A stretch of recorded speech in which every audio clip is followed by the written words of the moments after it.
I'm going to give you 3 more strategies to use to help you practice with your child at home and to improve their reading.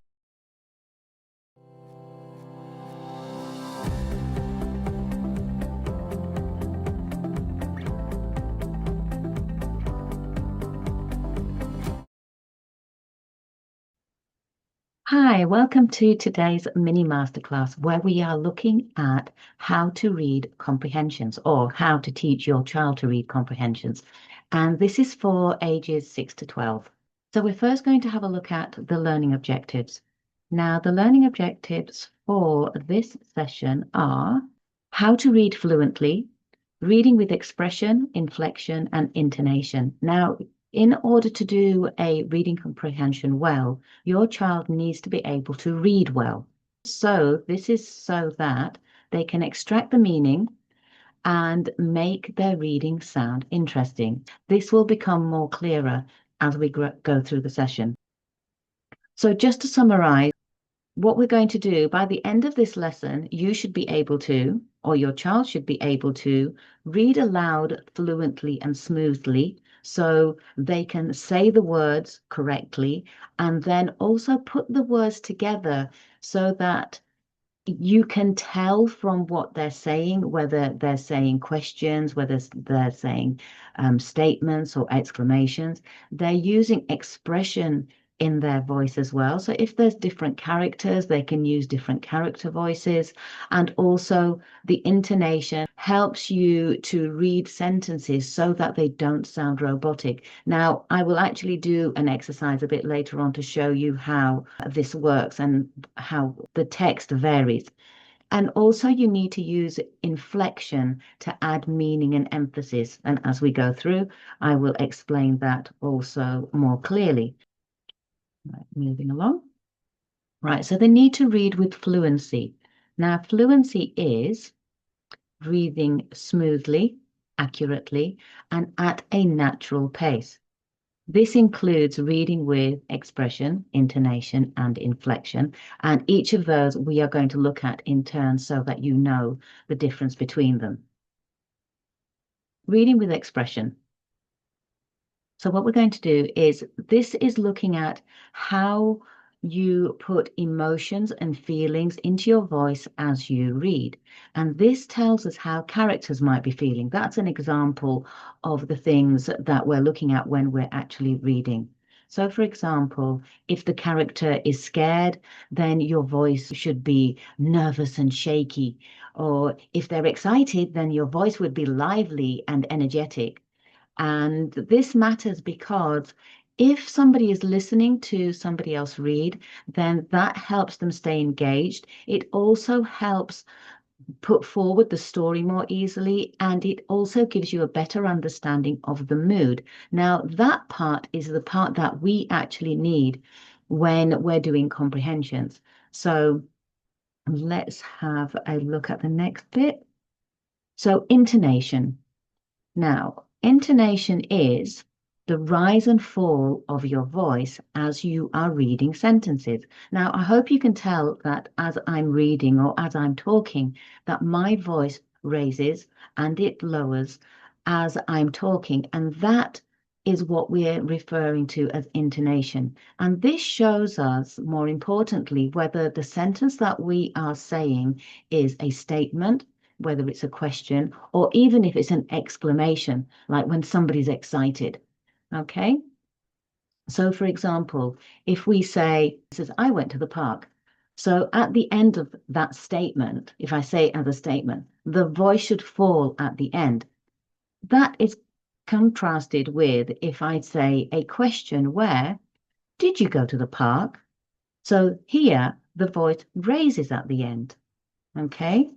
And then an explanation would be, that was amazing. So now my voice goes up all the way through that exclamation. Okay, so when children read text on a page, they need to use intonation. So that's the rise and the fall of their voice as they are reading, because that then helps them understand what is actually being told through the text. So if they are speaking robotically, then they're going to lose some of the meaning because, as you can see, the way the words are pronounced, it doesn't just add to fluency, it also gives you more information about the text. And that's what needs to be done when a child reads. So let's move on. So now we're going to model the reading. Now, modeling reading is what you need to do as your child's teacher. So if I was going to model this text, I'll just show you the whole text here. So I would first read the text to the children. So I would read, "The children were playing in the yard. They saw dark black clouds above. The loud sound from the sky scared the younger children. The older children didn't want to stop their fun. They knew a storm was coming and didn't want to get wet. They all quickly ran inside. They picked a puzzle to play together. The younger children were scared of the loud thunder, but the older ones liked the sound. Once the rain stopped, they all rushed back outside. A bright, colorful rainbow filled the sky. Do you like thunder, or do you like rainbows?" Okay, so from that piece of text, can you see how my voice went up and down depending on what I was reading? And then we had a couple of questions at the end, and my tone also changed as I was reading those questions. Now, the main thing that we actually need to look out for as you are reading to your child is to make longer pauses when it's a full stop, because your child needs to be able to read and stop at a full stop, and then take a shorter breath when we have like the commas here. Okay, so when we are reading to children, you need to make sure that they understand that you are pausing or you are stopping as you are reading. Your voice is going up, your voice is going down, and you're also putting expression into your voice as you're reading. So now, once you've read to your child, you now need to do the second strategy, which is echo reading. Now, echo reading is where you reread the text again, but this time you say the text line by line, and you read the first sentence, and then your child echoes back to you what you have read, but they echo back to you the way you have read it. So, for example, if I was to read the first sentence, "The children were playing in the yard," your child would then repeat back, "The children were playing in the yard." So they would repeat the words as you have said it. Then the next part, "They saw dark black clouds above." So then they would repeat back, "They saw dark black clouds above." Okay, can you see how they would then match the pitch and the tone and the intonation and the inflection just the way that you've done it? So the next one, "The loud sound from the sky scared the younger children." Okay, so then they would say, "The loud sound from the sky scared the younger children." The older children didn't want to stop their fun. So the older children didn't want to stop their fun. And then let's just do one more. They knew a storm was coming and didn't want to get wet. So they knew a storm was coming and didn't want to get wet. So as you can see, you read it sentence by sentence and get your child to repeat back to you the correct intonation and inflection, the way it needs to be read. Okay, and so you go through the whole text like that. And then obviously when you get to the end, you've got the, "Do you like thunder?"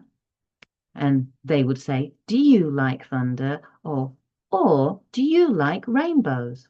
And then they would say, "Or do you like rainbows?" So then we've got the shift in our inflection and our intonation, which they can copy back as we say it. So now at this point, once you've read the text to them, they've echo read the text back to you. Now, all of this up till this point is just mechanical reading. Now, what we're going to do is look at the actual words that they have read, and you are now going to ask them questions about what they have read. So you could ask them, for example, just looking at this text, where were the children playing? Well, they could either remember from memory that the children were playing in the yard, or they could look at the text and then tell you where they were playing. But this is a verbal exercise where you are talking to them and they are still talking back to you. There's no written work at the moment. So then you could ask something like, what did they see in the sky? Now, they could say, because they read about the rainbow, that there was a rainbow in the sky. And then you could turn around and say, well, what else was in the sky before the rainbow came? And then obviously it's in the next sentence, they saw dark black clouds. And then you could ask another question like, who was more scared, the younger children or the older children? And then they could answer. So you go through the text by asking them questions and then getting them to verbally answer you. So moving on, so that's the third part that you do. And then moving on, we're going to have a look at the plenary activity. Now, the plenary activity is you read it again, but better.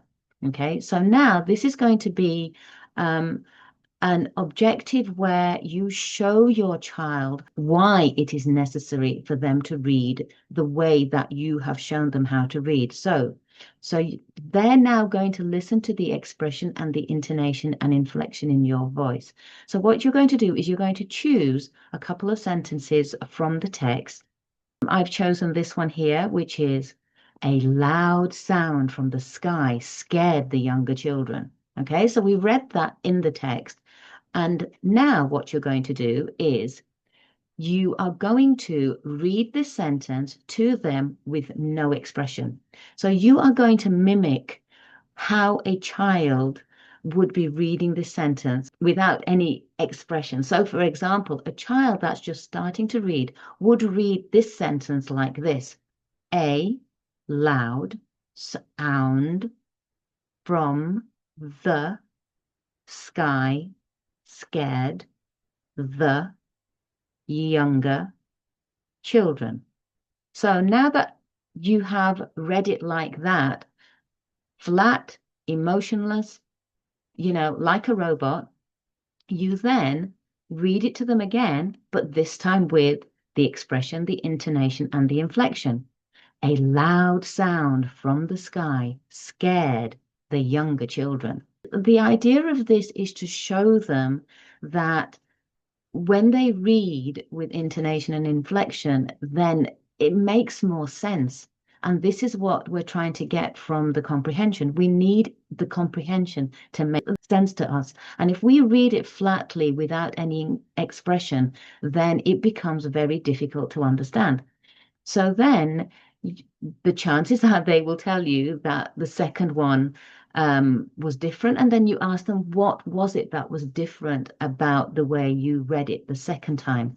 Okay, now you could do this with different sentences from that text.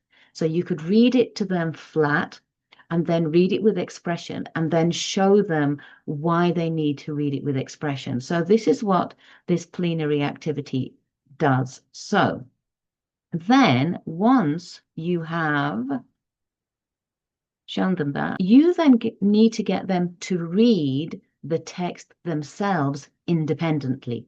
Okay, so now you've done most of the work. You've explained to them how they need to read it. You've shown them why they need to read it that way. You've shown them that the meaning comes out of the text when they read fluently, with intonation, with inflection, by raising the voice, lowering the voice, and stressing certain words. And now it's their turn to read the text with all that expression so that they can get the meaning out of the text.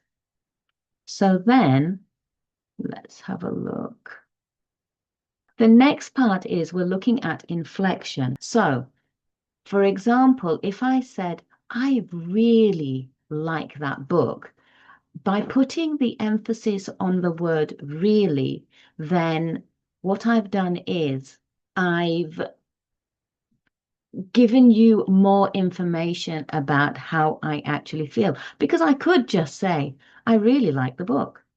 Okay, so that tells me that I like it, and it's told you that I really like it. But if I say I really like that book, then I've given you more emphasis and more expression, which then tells you that no, I really, really, really like this book, you know? So emphasizing words helps a child understand more from the text, or gives you a better understanding of how characters are feeling and things like that. So that is something extra that they need to think about afterwards, but that's more of an advanced reading ability. Okay, so this would be for the older children, not for the younger children. So children around the age of 6 and 7, key stage 1, they would be doing the strategies up to up to 3. But then when they get older and they're going into 4, 5, and 6, then they would also need to use more inflection. Okay, so let's move on. As we conclude, what we've learned today is when children read fluently, it's not just about the reading. As you can see, it's not just about reading the words correctly, which a lot of children can do. They've gone through their phonics, they've gone through their keywords, they've memorized all the words that they read, it's repetitive. And a lot of children can read with expression even, but it's still very much mechanical, meaning they're just trying to get the words right. And when you're getting the words right, you're not actually looking for meaning. So reading isn't just about saying the words, it's also how we say them. Okay, so we need to show feelings and emotions. We need to use our intonation so we don't sound like a robot, which gives us extra meaning from our text.